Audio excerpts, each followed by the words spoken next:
प्याज और लहसुन इसलिए नहीं पाई जाती क्योंकि प्याज और लहसुन का जन्म गंदगी से हुआ, राक्षस के मल से हुआ। बेवजह का है, बिल्कुल बेवजह का है, इस पे कोई पाबंदी नहीं लगा सकता। अगर औरत के जरिए से बच्चे पैदा नहीं होंगे ना, अल्लाह आसमान पे से टपकाएगा जैसे फरिश्ते। नमस्कार दोस्तों, भारत में अनेक समय पर अनेकों बाबाओं का कब्जा भी रहा है। ऐसे में ही एक बाबा निकल कर आए हैं जो कि बालेश्वर धाम के बाबा हैं।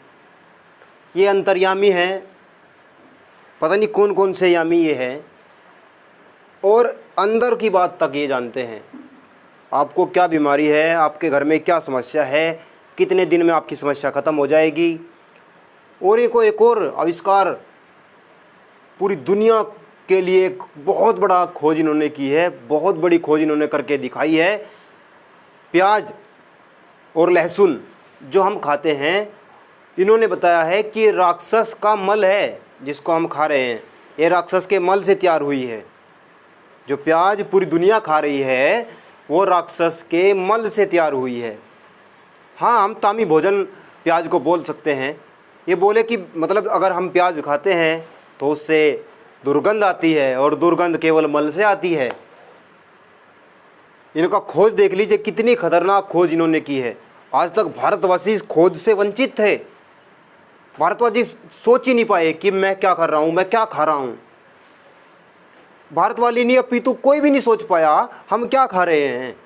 पहले आप ये वीडियो देख लीजिए। आप कहते हो कि प्याज और लहसुन का त्याग कर दें।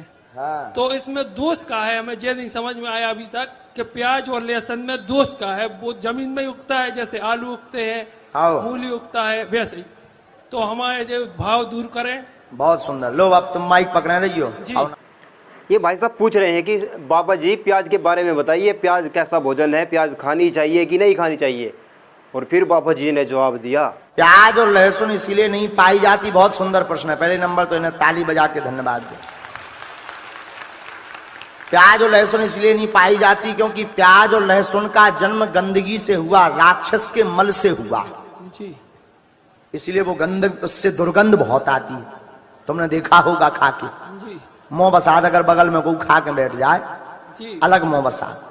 तो देवता अगर आना भी चाहें तो दुर्गंध के कारण देवता आ नहीं पाते हैं। हनुमान जी की कृपा हो नहीं पाती है क्योंकि वो राक्षस के मल से प्रकट हुई है, इसलिए प्याज और लहसुन खाना परिचित है जी। अब विचित्र प्रश्न समाधान हो गया। मैं तो उसको देखकर बिल्कुल चौंक गया कि प्याज खानी ही नहीं चाहिए क्योंकि ये तो राक्षसों का मल है और राक्षसों के मल से तैयार की गई चीज है। पता नहीं किस स्कूल में भाई साहब पढ़े होंगे, किस स्कूल में जाकर इन्होंने अध्ययन किया होगा, और प्याज के बारे में इतना गहन अध्ययन कौन से शास्त्र से, कौन सी पुस्तक से इन्होंने कर लिया कि इन्होंने प्याज के लिए इतनी बड़ी बात बोल दी। अब दूसरे वाले भाई साहब को सुनिए, ये क्या बोल रहे हैं। जनसंख्या नियंत्रण कानून का जो मुद्दा है बेवजह का बनाया जा रहा है। बेवजह का है, बिल्कुल बेवजह का है, इस पे कोई पाबंदी नहीं लगा सकता। अगर औरत के जरिए से बच्चे पैदा नहीं होंगे ना, अल्लाह आसमान पे से टपकाएगा जैसे फरिश्ते पैदा होते हैं। उनके लिए कोई बीवी है, कोई मर्द है उनके लिए। अल्लाह ताला कैसे बच्चों फरिश्तों को पैदा करते हैं, जैसे नहाते हैं जिब्रील अलैहिस्सलाम, उनके जिस्म से जो बूंदें गिरती है उनसे फरिश्ते पैदा होते हैं। फिर जब ये ऐसे रोकबंदी लगाएंगे, ऐसे इंसान नहाएगा, उनके जिस्म से जब बूंदें गिरेंगी ना, उससे जनसंख्या और पैदा होगी। अब तो एक पैदा हो रहा है, फिर रोजाना नहाता, रोजाना 1000 बूंदे गिरी जिसम से 1000 और एक आदमी बच्चा पैदा करेगा। क्या करोगे तुम? हालात और अच्छे होंगे।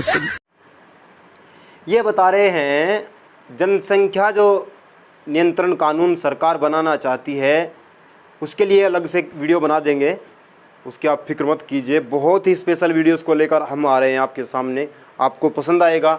और ये वीडियो भी अगर आपको पसंद आता है तो शेयर कीजिएगा। अगर आप हमारे चैनल पर नए हैं तो हमारे चैनल को सब्सक्राइब कीजिएगा। अगर आप फेसबुक पर हैं तो हमारे पेज गांव गुहाड़ को फॉलो कीजिएगा, क्योंकि ऐसी ही वीडियो हम आपके लिए हमेशा बनाते रहेंगे। अंधविश्वास के ऊपर हमेशा चोट करते रहेंगे, पाखंड के ऊपर हमेशा चोट करते रहेंगे, चाहे वो किसी भी धर्म का हो, क्योंकि धर्म अलग चीज़ है और जिस धर्म को हम मान रहे हैं वो अलग चीज़ है। दोनों थोकों ने, हिंदू और मुस्लिम, और के यहाँ जिक्र नहीं होता, और के यहाँ ज़्यादा बात नहीं होती, क्योंकि ज़्यादा जो संख्या है वो हिंदू और मुसलमानों की है। उनके चंद लोग, हमारे जो सीधे साधे लोग हैं, भोले भाले लोग हैं, उनको बहकाते रहते हैं। अब इन भाई साहब को सुनिए, ये क्या बता रहे हैं। इनके अनुसार जब सरकार कानून बना देगी, तब अल्लाह जो है ऊपर से बारिश कर देगा, सातवें आसमान से बच्चों को फेंक देगा, और इस तरीके से फेंकेगा कि एक बूंद के कई कई हजार बच्चे बन जाएंगे। पढ़ाई गई है नहीं ये बातें, पर समझ में ये नहीं आता पढ़ाता कौन है उसके पीछे, जो व्यक्ति इनको ऐसी ऐसी बातें पढ़ाता है। जब तक पति और पत्नी आपस में संभोग नहीं करेंगे, या औरत और मर्द आपस में संभोग नहीं करेंगे, तब तक बच्चा नहीं पैदा हो सकता। लेकिन इनके अनुसार सब उस मालिक ने, उस अल्लाह ताला ने बनाया है। सोच लीजिए कहाँ तक सोच चली गई है, क्या हो गया है देश को। सब कुछ इनके ऊपर कुछ नहीं करता, कुछ डिपेंड नहीं करता, सब उसी के ऊपर डिपेंड करता है। उसने क्या बनाया है, किस चीज़ को किस तरीके से बनाया है और किस लिए बनाया है। जब हमारे दिलो दिमाग में, हमारे जहन में ये बात बैठ जाएगी कि हमारे लिए ये चीज़ें बनाई गई हैं और केवल हमारे लिए बनाई गई हैं, तो हम तो उस पर अपना अधिकार समझेंगे ही। लेकिन नहीं, ये लोग ताकि अदर जो कम्युनिटी के लोग हैं, अदर जो रिलीजन के लोग हैं, इन पर कमेंट करें और आपस में भेदभाव और तनाव पैदा हो, इसलिए इस तरह की बातें करते हैं। पता नहीं किस किताब को पढ़ते हैं, किस तरीके की किताबों को ये लोग पढ़ते हैं कि इस तरह के अनाप शनाप बयान देते रहते हैं। वैसे तो बहुत सारी वीडियो मेरे पास इस तरह के हैं जो सोशल मीडिया पर वायरल होकर हमारे पास भी कहीं ना कहीं से आ जाती है, लेकिन इनको ये समझ में नहीं आता कि बोलना क्या है और करना क्या है। एक तरफ तो एक भाई साहब प्याज के बारे में बोल रहे हैं, सब कुछ इनकी मुट्ठी में है, सब कुछ इन्होंने साध लिया है, पूरी दुनिया पर इनका कब्जा हो गया है।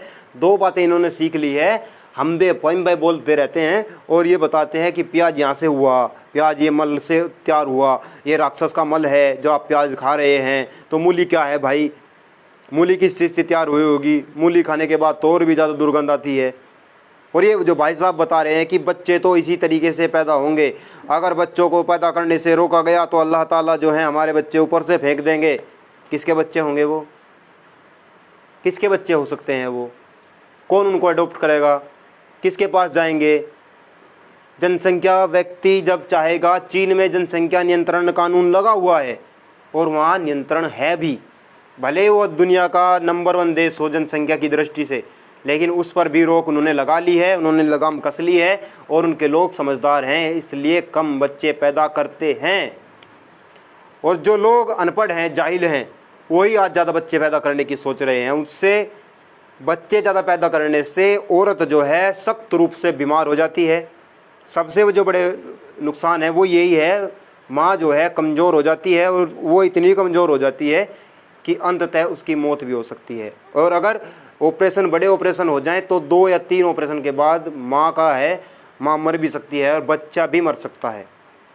और प्याज खाने के फ़ायदे इनको मालूम नहीं है, प्याज खाने के क्या क्या फ़ायदे हैं और प्याज खाने से हमें किन रोगों से मुक्ति मिलती है, इनको कुछ मालूम नहीं है। पुरखे क्या खाते थे, अब क्या हम खा रहे हैं, किस तरीके से हमें खाना चाहिए, कोई ये बात नहीं करना चाहते। और भक्तगण जो हैं पूरा दबा के शेयर करते हैं, बाबा जी ने ये बोल दिया, बाबा जी ने वो बोल दिया। क्या बाबा जी ने बोला, क्या बोला बाबा जी ने? बाबा जी ने बोला जो आप खा रहे हैं ये मल है। अब राक्षस कौन है? राक्षस का मतलब है जब हम इसको तोड़ते हैं और उसका संधि विच्छेद करते हैं तो रक्षा करने वाला इसका मतलब होता है, यानी कि रक्षा करने वाला। तो राक्षसों का भोजन हो गया। इसको देवी देवता, इसलिए तो हमारे पास देवी देवता नहीं आते। देवी देवता तुम्हारे हैं कि हमारे हैं, हमें समझ नहीं आया आज तक। जो देवों के देव महादेव हैं भगवान शिव, वो किसके देव हैं? वो किसानों के देव हैं। भगवान श्री कृष्ण किसके देव हैं? वो भगवान श्री कृष्ण किसानों के देव हैं, हमारे देव हैं। हनुमान जी हमारे देव हैं। अब उससे माँ को दुर्गंध आएगी तो बच्चों को छोड़ के तो जाने से रही, बाप को दुर्गंध आएगी तो बच्चों को छोड़ के जाने से रहा। हमारे अंदर धीरे धीरे ये चीज़ें पैदा की जाती हैं। कुछ लोग हैं इस तरह के जो प्याज नहीं खा सकते। पहले 25 साल तक प्याज खाना सही नहीं समझा जाता था। अगर आप ब्रह्मचर्य का पालन कर रहे हैं तो आपको प्याज नहीं खानी चाहिए। रियलिटी नहीं बताएंगे आपसे, केवल बताएंगे वो बातें बताएंगे, छिछोरी बातें बताएंगे ताकि आपका दिमाग जो है डाइवर्ट हो जाए और आप समस्या की बजाय समाधान खोजने की तरफ न बढ़ जाएं।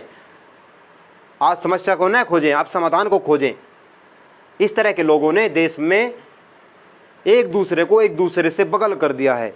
अब सारा मुस्लिम क्योंकि प्याज खाना वहाँ जायज़ भी है और खाते भी लोग हैं। हिंदू धर्म में भी लोग प्याज खाते हैं, सिख धर्म में भी लोग प्याज खाते हैं, ईसाई में भी प्याज खाते हैं। हर कोई प्याज खा रहा है और जो लोग नहीं खा रहे हैं वो उनकी सोच हो सकती है, शायद उनको दुर्गंध आती हो। मैंने तो देखा नहीं है, मुझे तो ज़्यादातर लोग प्याज खाने वाले ही मिले हैं और आपको भी ज़्यादातर प्याज खाने वाले ही मिलेंगे। आपकी रिश्तेदारी में 1-2 व्यक्ति हो सकता है जिसने बालाजी से जुड़ गया हो, उसने प्याज खानी छोड़ दी होगी। तो ये पता नहीं किस पुस्तक से पढ़कर आए हैं और कहाँ से ज्ञान लाए हैं और इनको सब चीज़ कैसे पहले मालूम हो जाती हैं, कुछ मालूम नहीं हमें। देख लीजिए आप किस अंधकार में आप जी रहे हैं और किस अंधकार में ये लोग आपको रखना चाहते हैं। और अपने लोगों को, उन लोगों को जो इनके खुद के लोग हैं, उनको अलग रख कर अलग समझा दिया जाता है। मैं जो बता रहा हूँ उस पर अमल मत करना। खुद हम प्याज भी खाएंगे, कुछ हम सारी चीज़ें करेंगे, ये बातें होती रहेंगी। अगर आप इन चीज़ों से दूर नहीं हटेंगे तो आने वाली नस्लें जो हैं बर्बाद हो जाएंगी और फसल तो हमारी बर्बाद हो ही रही है, नस्ल भी बर्बाद हो जाएगी। धन्यवाद।